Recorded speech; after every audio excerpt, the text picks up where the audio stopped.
All right, hello wine drinking people. Time for more of what I've had to drink yesterday. And our friends from Neil Rosenthal Wine Merchants were in the store. This is one of the top importers of small boutique French wines in this country. And, well, it just so happens that we have their largest supplier in, and about 30 hectares of vineyards in Sancerre, definitely the largest landholder in the town of Bouy. And these first three Sancerres, all 2011 vintage, all very similar, I think. Just a little different price point, and older vines as we get into the more expensive wines, and pretty much the same production method. My suggestion would be to Mr. Crochet, because he already makes a lot of different wines, why don't we just combine all three of these together and make one Sancerre instead of these three? I mean, they just weren't that different to me for my taste. Anyways, that's my opinion. In the marketing department, I think, streamlining the portfolio becoming more and more popular today. But there were little subtle differences. I shouldn't say that. And then we get to the fourth Sancerre.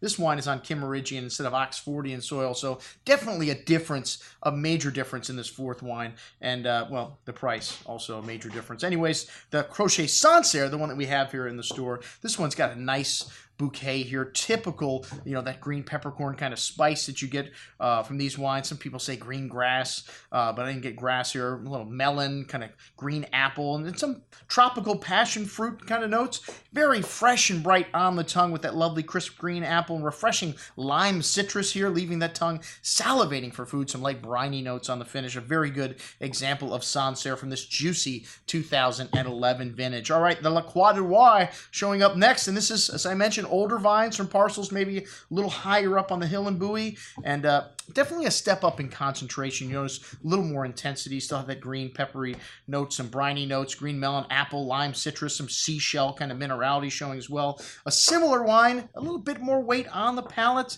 a nice savory finish, leaving the tongue salivating for food, something we love about Sauvignon Blanc. And then the Le Chêne, which means oak. Again, we don't know why they call these wines, name these wines these names, but it's another cuvee, smaller production, older vines, yada, yada, yada. A shade more concentrated here, but similar to the La Croix, green apple, that lime citrus, a really juicy vintage, showing some nice tropical fruit there. Tongue-tingly minerality through the finish. Excellent juice as well. And like I said, each one of these go up a little bit in price. And then we get this Le Col de Bougeot, which this is from a vineyard in Chavignon. Very low yields, like I said, Kimmeridgian instead of Oxfordian soil. A nice white pepper spice to this wine. Honeydew melon, lime, Jolly Rancher candy. Lovely intensity here with this wine.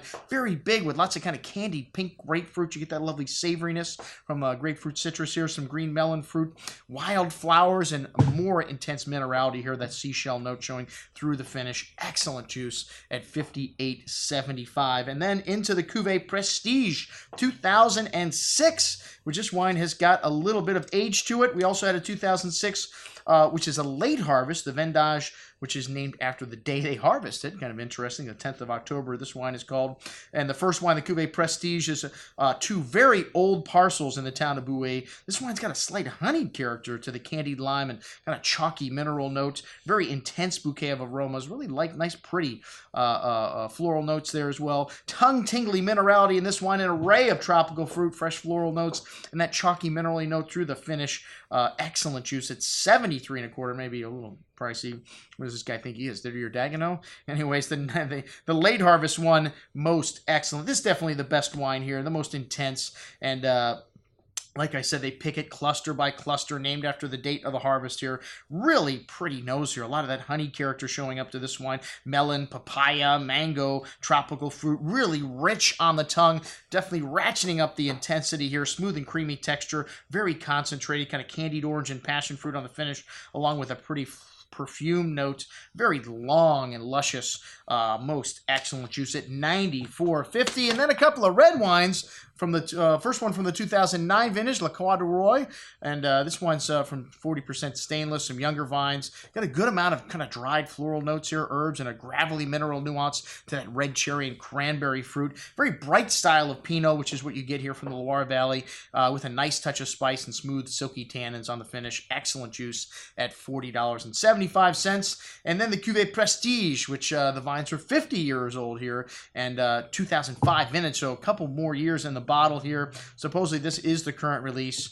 A bit of new oak, and then 1-year-old and 2-year-old, so a mix of different oak regimes here, and it's held back for 8 years before release. Wow, Rosenthal's got a lot of older stuff in his portfolio that is really neat like this wine. And it's showing some nice earthy notes to it, truffly nuance, a dried meat kind of character, fresh earth. The nose is definitely somewhat evolved here. Lovely, smooth, and silky texture on the tongue. Still's got some fruit here, though. Nice freshness and a good amount of those earthy notes on the nose showing through the finish. Excellent juice. It's 73 1/4. That's what we had to drink with our friends from Neil Rosenthal Wine Merchants. I'm your host, Andrew Lampasoni, signing off for the Wine Watch, saying remember, always drink the good stuff first.